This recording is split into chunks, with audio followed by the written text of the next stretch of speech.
The Bazaar used to be a deadly game.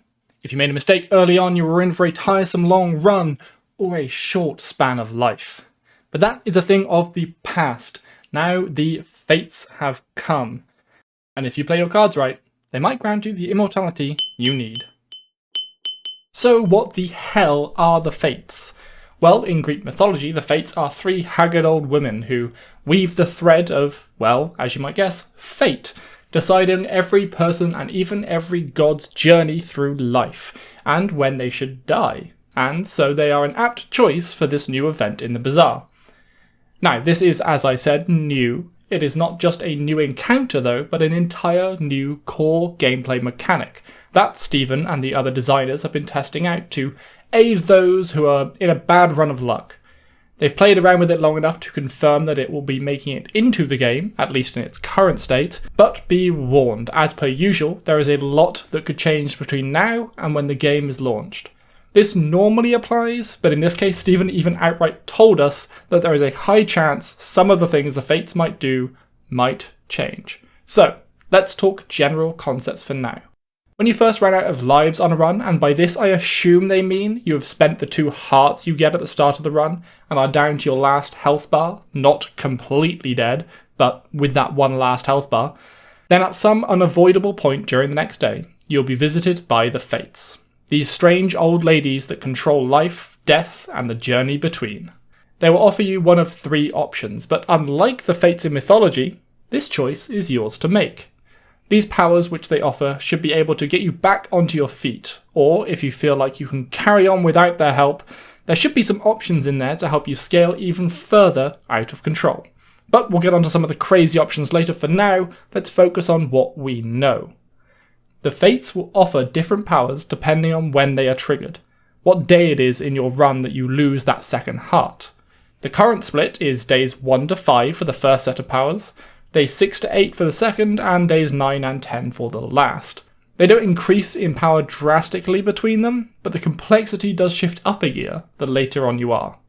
Stephen graciously offered to show us what the first set of powers that the Fates will bring to you are. Again, these are subject to change, but he did say these were the ones they were most confident in. The first one will let you regain one of your lost lives, restoring one of those hearts. A safe bet if you feel like this is a real struggle of a run and you just need to buy as much time as possible and hope that you make the right encounter and merchant choices to get you out of this mess.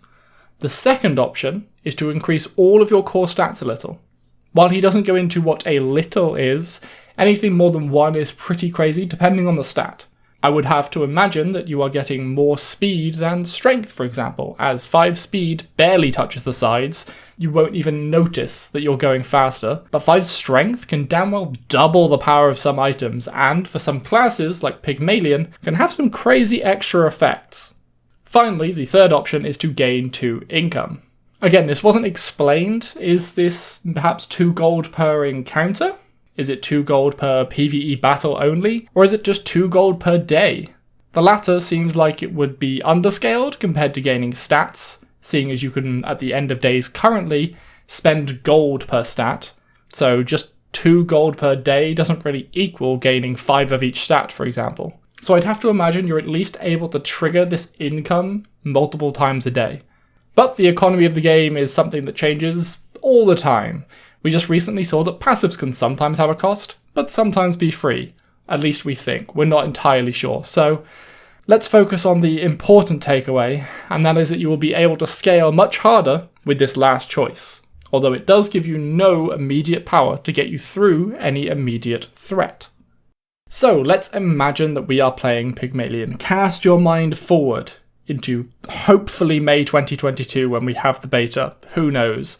You're playing Pygmalion, something actually I can't recommend enough for new players coming to the game, and that's apparently a sentiment shared by the designers, as the tutorial for the game is to be built around him. Anyway, we are just 3 days into our run, and it has been a tough start. We found a flail and a Medicalixto early on, which carried us through the first PvP encounter and some of the PvE early on, but the second day we bit off a bit more than we could chew. We took on too many PvE fights, and being low on health, we lost to a third PvE fight, losing our first heart and still not finding any worthy items. just adding some rocket boots and a Haladi. By itself, nothing exceptional. We have some decent damage, but virtually no survivability, and we run into a Vanessa who simply has better damage items early on. It is somewhat of a close fight closing out day 3, but she won, with a good 20 health to spare long before the sandstorm came in. So our board is the starting sword, a Medicalixto, a flail, and a Haladi. The 4th day is starting and we have no extra lives left. Fortunately, the Fates have come to offer us a way back into the game. We can gain an extra life, some base stats, or 2 gold of income. Personally, I don't think we need that extra heart just yet. That last fight with Vanessa was close, and with a little more oomph, I really think we can make a recovery. And come out the other side with a solid build, a chance to push much further onwards. Equally, I think the 2 income here might be too much of a risk. We weren't waiting on some sort of timing, some scaling item, or stat to come online.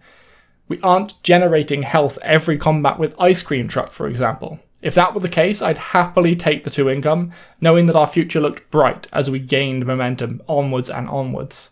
So, in this instance, we will be taking the stats, and with our current build, that has an added benefit, and this is precisely why I put those items in the example to make the choice clear-cut.